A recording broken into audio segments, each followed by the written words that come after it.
Welcome, everyone, to this episode of the Women in Technology Spotlight, where today I have with me Chisom Elekwa. She is an aspiring security operations analyst from Nigeria. Welcome, Chisom. Thank you for having me. Thank you. Thank you for giving me your time to show what women in tech do and talking a little bit about yourself. Let's kick it off with a little bit about yourself. Tell us a little bit about your personal history. Okay, so my name is Chisom Elekwa. I am a student of the University of Nigeria, Nsukka, Enugu campus, Nigeria. Yes, I'm studying medical radiography. So I'm in the medical sector also. And I have interest. I have hobbies also like every other human being. Yes, I tell us love about to them. bake. Mhm. I love to bake. I love to meet people. Yes, I just love to meet, especially people of same interest. So I just love to connect with people. And also, I love to gain new ideas. Yes, something I've Mhm. never known before, coming into realization of that. It's really nice for me. Mhm. Also, I have interest in cybersecurity, though being in the medical field. And in cybersecurity, I have interest in becoming a security operations center analyst. It gives Mhm. me this frontline feeling. Yes, Okay. like I'm at the forefront of everything. So I really do love it. And I hope to be the best SOC analyst out there. Yeah. Thank you. So before I dive into your interest in technology and cybersecurity, tell me a little bit more about your family. Did you have any role models that, led you into the direction of technology? Tell me a little bit about your parents. Did your father or your mother work in tech, or your brothers or sisters? Okay, so first off is I'm an only child, so Hmm. no brothers, no sisters. My parents didn't actually work in tech. My mom is not really the computerish, if I can use that word, type of Hmm. person. Neither really my dad. Hmm. So there are no role models for me in coming into tech for my family.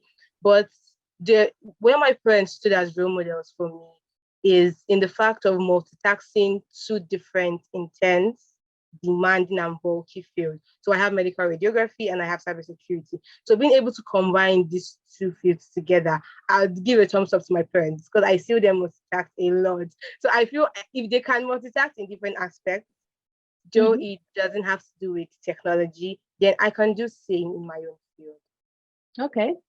So you didn't have any role models. So then tell me a little bit, what kind of school did you go to? How did you develop this interest? Also, medical radiography is also a technical subject. I mean, it's not IT, but it's also technology. And you seem very keen on technology and learning, how things work. So tell me, how did that start? Was that something you were always interested in? Okay. So as a kid, I loved to know why things work and Hmm. why they work the way they do. Why don't they work the other way around? Why does it have Hmm. to be this way? Yes. And I also, when I get devices or I see softwares, I want to know what other thing can this do aside what you're showing me now. So I had this Hmm. interest in computer related stuff. Hmm. So you obviously have a very curious mind, and that is also something you need, not just, interest for technology, but this will to learn new things and understand how they work. So tell me a little bit more about, you say you are trying to change into cybersecurity or learn more about cybersecurity. Are you taking classes or what are you doing? So how I came to be interested in cybersecurity, a friend of mine, I'll consider her a sister. That was in February of 2022 this year. She told me about cybersecurity, and I felt, well, what's cybersecurity? Well, from a layman who understands cyber and security, you can put it together. But I didn't really know much about it. So I did my research and I felt, okay, this is quite interesting, considering it was not so common around me yet. After that, I took a course on the Simply Learn app, which is the Introduction to Cybersecurity course. It was a Mhm. 3 hour course. It was detailed, it was interesting. There were pictures also, so I could flow considering I was a beginner. Yes. And after I was done with the course, I was able to confidently explain to people why I wanted to be in cybersecurity and not other aspects of tech that's very popular, like web design or web development or UI UX. I was confident about wanting to be in cybersecurity.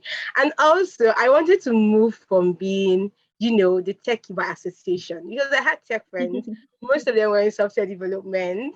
One of my classmates during the lockdown got into software engineering, and she had a job already. So I wanted the same thing for myself. So yes, I wanted to be a techie in reality. Mhm. Also, I had interest for tech prior to this year. In my secondary school, then I'd meet my computer teacher and disturb him to teach me how to, dismantle the computer, put it together, why this is called a motherboard and not a fatherboard, and all of those things. Yes, and also teaching to, okay, I wanted to learn how to, hack and be that guy in the hoodie, but now it's more defined now. Yeah. Yes. So tell me, Chisom, what is it that you find fascinating about cybersecurity? So maybe for someone who's not familiar with cybersecurity, what is it and why do you find it interesting? Okay, so when we look at these innovations that are given to us, they are configured to best suit the user. And in that configuration, you need to give out personal data like your name, most times your fingerprint, personal passwords, and all of these things. And cyber criminals could leverage on this data given out to attack people, to attack organizations. So cybersecurity plays a major role in technology because it's not going out now. Technology is going to keep improving down to the next 100 plus years. Same cybersecurity is going to be so needed in technology. And whether you're directly or indirectly involved in it, you just have to be cyber secure. So whether it's just a phone number you have or you just have an email account, you get hacked, you get phished, and all of those things. Yes, absolutely. So one big thing in cybersecurity is keeping your data safe, your private data, but also companies, of course.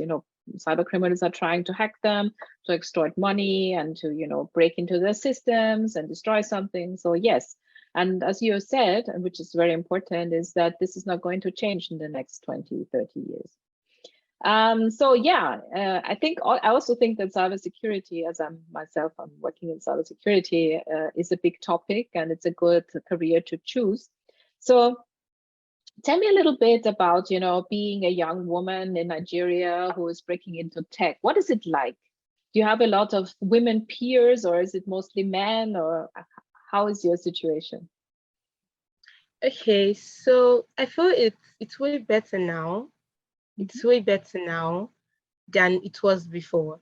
The stigmatization, if I use that word, is not as intense as we normally used to have before. Now there are more women in tech. Yes, like I said earlier, I have a classmate who got into software engineering and now she's working. She's working 2 jobs already, Wow. and we're in the same class. So there are more women in tech now, and there are also internships and organizations that are in Nigeria that are dedicated to helping women. Like one of it in cybersecurity, I know most about that, is the Cyber Safe Foundation. So there are internships like this dedicated for women and girls only. And there are also ladies also on Twitter that I've seen, they're Nigerians and are pushing, technology into the world really hard. Like she codes Africa. Yes, Oh, so, yes. so it's owned by a woman, yes, Adora. And it's better now. It's better now. If it was 10, 20 years ago, I would have had something different to say. But now things are getting better and I'm really grateful for that. Yeah, this is good to hear, and I'm really glad. And I'm talking to a lot of other also Nigerian women who are in tech, and I am really glad to see that the situation has changed and that there is a good prospect for women working in tech. And so, talking about the future, so you're now working on breaking into cybersecurity. Where do you see yourself in the next years? What is your plan? Okay, so talking about the future, my aspirations in getting to cybersecurity, I want to not just gain this knowledge for myself, because there's a lot of gap to be filled, both in working in cybersecurity and that knowledge gap to be filled. So I would love to create an organization, an academy that will also teach people. I've been a beneficiary of some internships, and I'd say they have helped, put my parts in place, help me organize things. Starting as a self-learner was really hard. I had to, categorize things myself because the internet gives you a lot of resources, especially tech related. But then having to, categorize between beginner, intermediate, advanced was very hard for me. But then getting on internships really did help me shape that.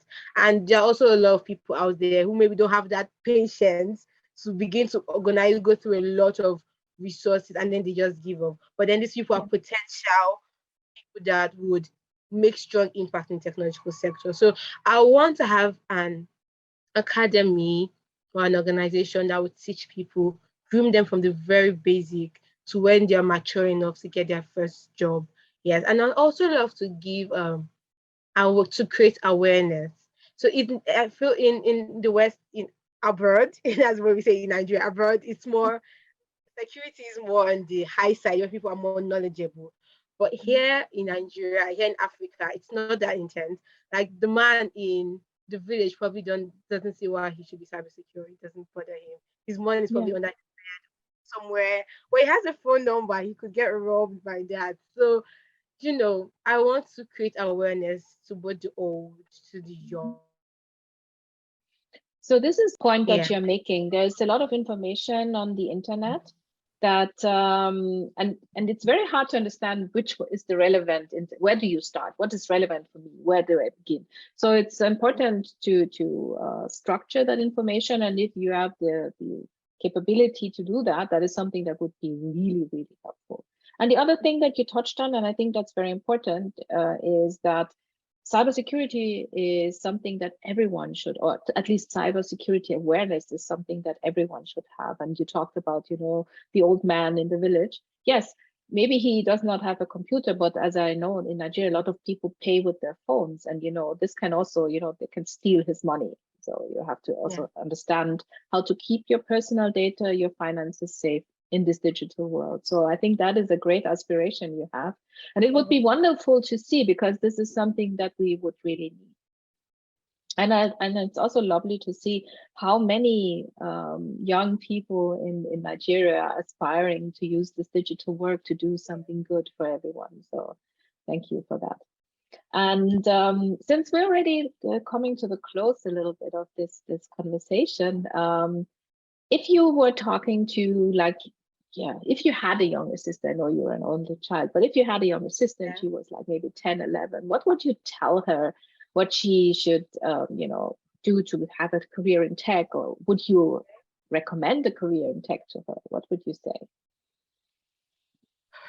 Okay, so my tech journey has really been interesting. It's not up to a year yet, it's a few months, but I've learned so much, so much. So the first thing I would say to her is accept rejection. Yes. And this is strong for a first point, but I just have to put it out there. When I was done with my learning on the Simply Learn app, I decided, okay, let me apply for internship. I want to, join other community of people. I can't just learn on my own. And my first internship I applied for is cybersecurity. Okay, so this is the story. I went to the first stage of the internship. Beautiful, I got it. I went to the second stage, which was a test. I passed. Now the third stage has to do with an interview. I'd never been on an interview before. I've never even dreamt of being on an interview at that moment of my life. So it had to go perfect for me. It had to go so well. I went on YouTube. I watched videos on how to speak, how to talk, how to, have a perfect interview. And beautifully, my interviewer kept commenting. She said, "Oh, beautiful. I love the way you talk." I felt so good. I felt so good. But wow, I got a rejection mail. Oh. I was not accepted. It hit me really hard. It hit me really hard. But now it's better for me. This few months, I've gotten other rejection mails. But one thing that's changed for me is I'm not like before where I felt really down, like the whole world was crashing and all of those. Now I accept rejections better. I look back, I check, what did I do wrong?